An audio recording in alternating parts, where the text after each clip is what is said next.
The following presentation, Korea and Germany, Endpoints of the Iron Silk Road and Opportunities for Cooperation, was held by Dr. Hans-Ulrich Seidt on the conference, Korea, the Iron Silk Road and the Belt and Road Initiative, Soft Power and Hard Power Approaches. The conference discusses an urgent and deep processing topic. How can middle powers like South Korea and Germany benefit from closer economic and political linkages across the Eurasian landmass, in particular the Belt and Road Initiative, dominated by China? Should they rather jump on the bandwagon, or should they follow distinct own initiatives, either in their region or interregionally? Ladies and gentlemen, distinguished guests, it's an honor and a pleasure indeed to address this audience of highly qualified experts as former German ambassador to Korea. The world has changed dramatically during the last 3 decades. The decline and fall of the former Soviet Union and the rise of the People's Republic of China fundamentally changed the equation of power on the Eurasian landmass. The supremacy of the United States, which enjoyed the privilege of nearly uncontested global leadership, is challenged as a result of failed interventions in the Middle East, the financial crisis of 2008, and increasing domestic tensions. All over the world, the rapid development of modern communication has put into question traditional political and ideological concepts and will continue to do so. The impact of these events and trends can be observed in a diverse and fragile international system. In changing patterns of social cohesion and human behavior. I could study this phenomenon together with my Korean students when I was teaching as guest professor at Jeonnam National University in Gwangju, Korea, a couple of years ago. In a situation of reverse mentoring, the students, representatives of the generation called the millennials, taught me how they were perceiving, living, and embracing profound transformational processes. These bright young people were confronted with all the challenges of a changing society. The expectations of life were the immediate outcome of historical events, individual decisions, and social trends. They talked about their experience in Jeonnam province, which in the local and regional perception was often neglected and even discriminated by the political center. They welcomed the possibilities of modern infrastructure, but at the same time, they critically reflected about demographic change and technological progress. Gwangju is the capital of Jeonnam province, the southwestern end of the divided peninsula, and like cities like Vladivostok or Busan, one of the endpoints of the railroad system that one day may connect the Eurasian landmass from Lisbon to Vladivostok to a united Korea, a country and a people that exemplify the dramatic changes of the 20th century. Standing one day at the counter of Pyongyang Station in North Korea, I thought about these changes when I bought a ticket for a train that brought me to the Chinese city of Dandong and then further on to Shenyang. The ticket was printed in Korean, Chinese, Russian, and German. And from my interpreter, I learned that at Pyongyang Station, you can even buy a ticket for a train ride to Berlin. But will it ever be possible to buy a ticket to Gwangju or Busan via Seoul? Nobody knows.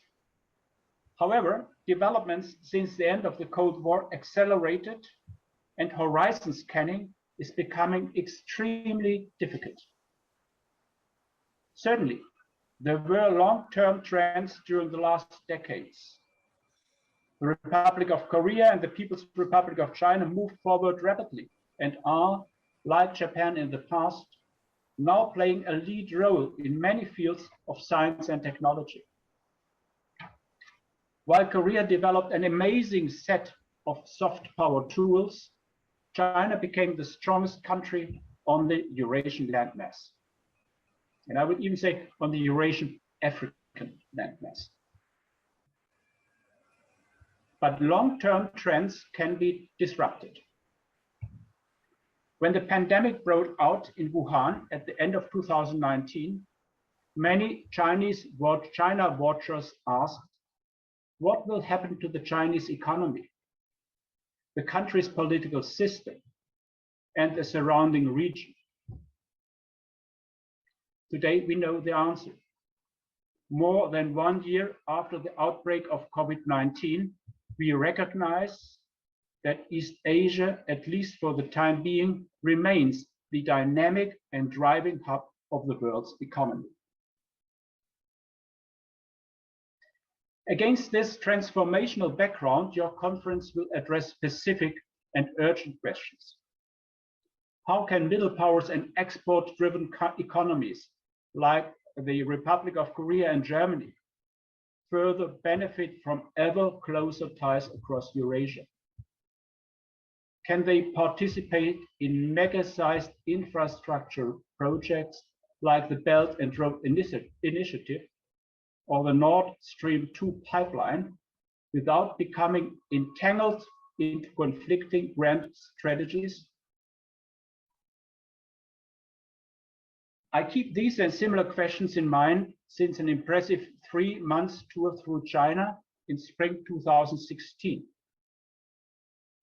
when I had to inspect our embassy in Beijing and all our consulates general through China. During my tour, I also visited Chengdu in Sichuan province, where a Chinese official told me about the regular train service between his province and the city of Duisburg in Germany.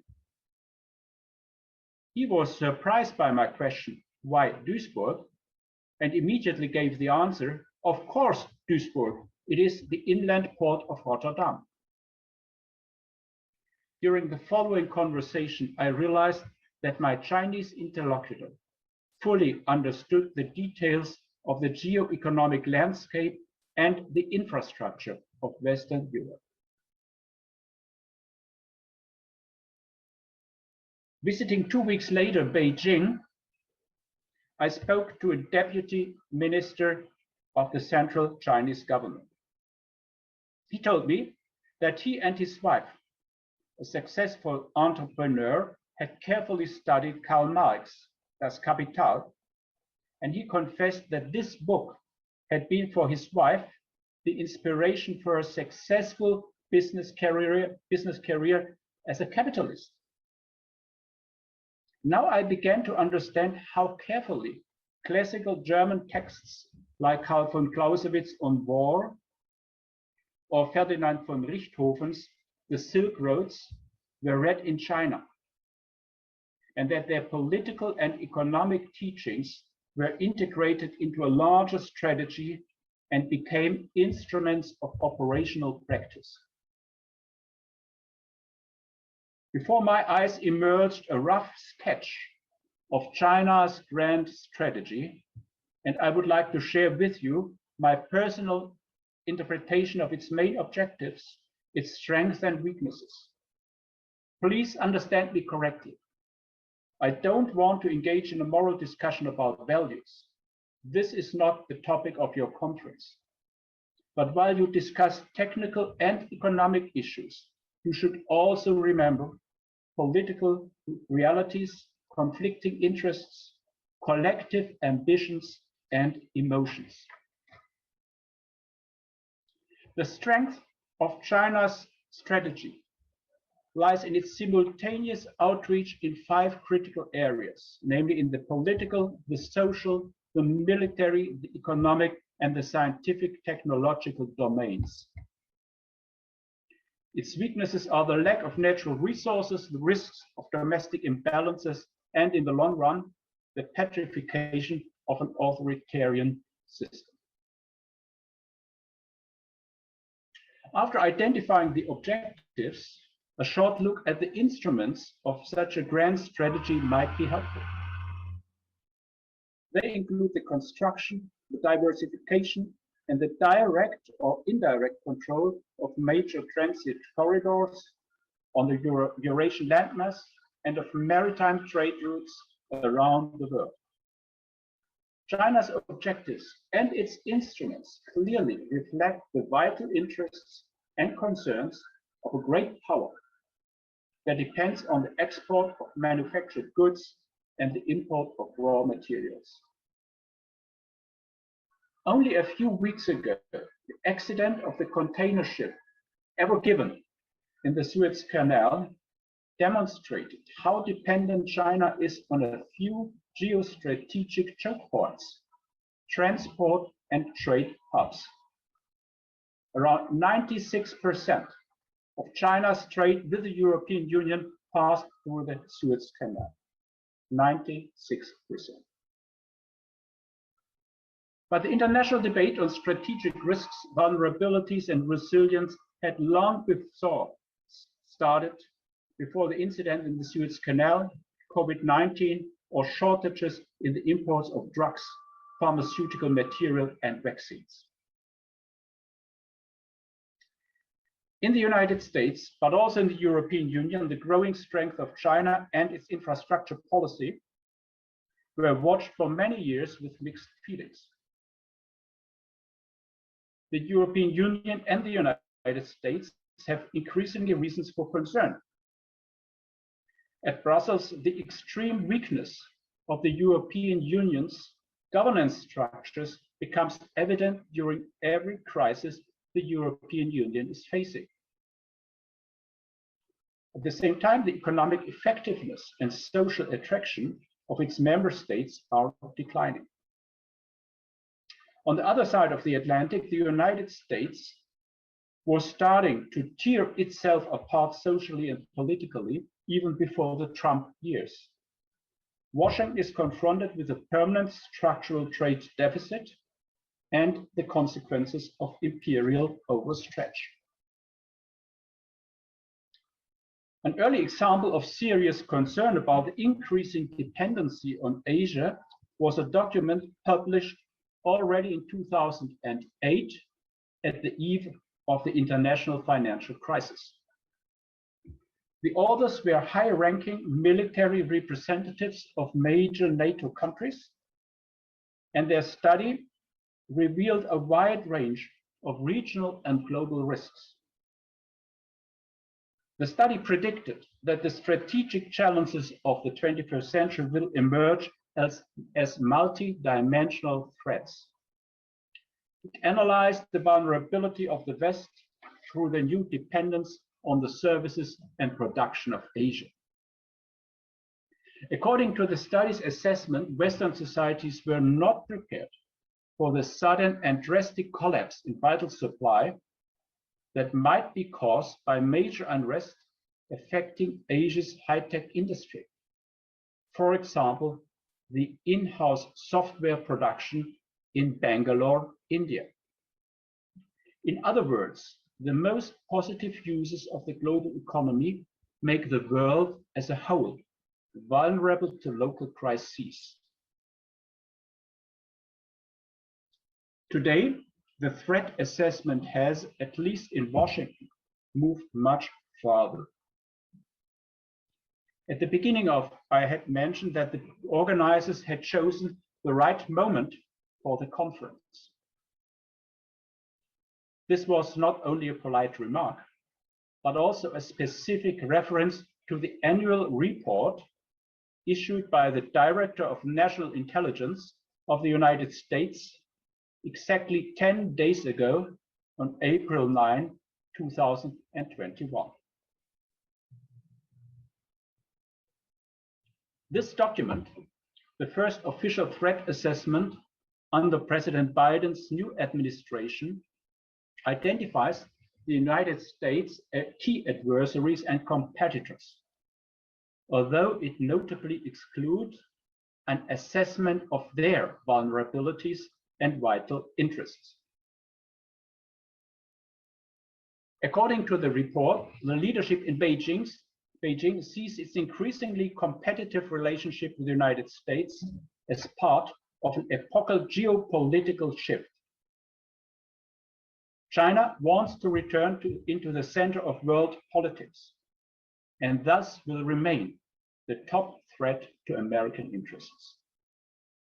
Beijing seeks to use its coordinated strategic tools to expand China's economic, political, and military presence abroad, and Washington expects that the Chinese leadership will continue to promote major infrastructure projects with the help of the One Belt, One Road initiative and establish effective control over major maritime trade routes in the South China and East China Sea.